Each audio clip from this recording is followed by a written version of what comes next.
बढ़िला ration card e KYC अवधि एने सरकार तरफ जारी है एक बड़ घोषणा।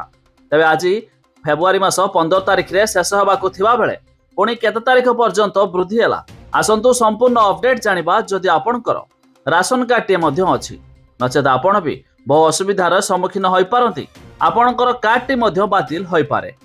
जानिबा पूर्व वीडियो को लाइक करूँ, सब्सक्राइब करनथिले एवं सब्सक्राइब करी पाखर थिबा घंटी चिन्ह को दबा दियंतु। देखंतु राशन कार्ड पाई पुणी बढ़िला ई केवाईसी अवधि। मार्च 31 जाए बढ़िला ई केवाईसी अवधि। एने सूचना देइछंती जोगाण मंत्री कृष्णचंद्र पात्र। से कहिछंती जे नेटवर्क समस्या पाई किछि स्थान रे ई केवाईसी अपडेट हेउनाई। लोकंक समस्या को दृष्टि रखी पंचम थर पाई राज्य सरकार केवाईसी अवधि को वृद्धि करछंती।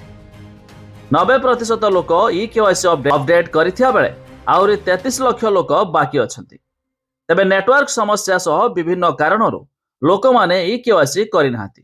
तेबे 2,69,08,457 जन ई केवाईसी करि सारलेनी। कोनोसी समस्या थिले टोल फ्री नंबर 1967 को कॉल करी बुझि पारिबे, जाकी ए फेब्रुआरी 15 रे शेष होबाकू थिबा बेले ई केवाईसी अवधि एहाकू पंचम थर पाई पुणी मध्य वृद्धि करा जाई मार्च 31 रे एहा मध्य शेष हेबो। तबे एई तारीख पूर्वरू जो माने ई केवाईसी न करिवे सेमानकर राशन कार्ड सबुदिन पाई हेबो बातिल, अर्थात सरकार तरफरू आसुथिबा मागणा राशन सामग्री लाभ मध्य उठाई पारिबे नाही। तेबे आपण माने अधिक जानिया पाई वेबसाइट रो लिंक आमे डिस्क्रिप्शन देइछु, चेक करि पारिबे। ता छडा आपण माने केउ जिल्लारू वीडियो देखुचंती ताहा भी कमेंट करी जणांतु।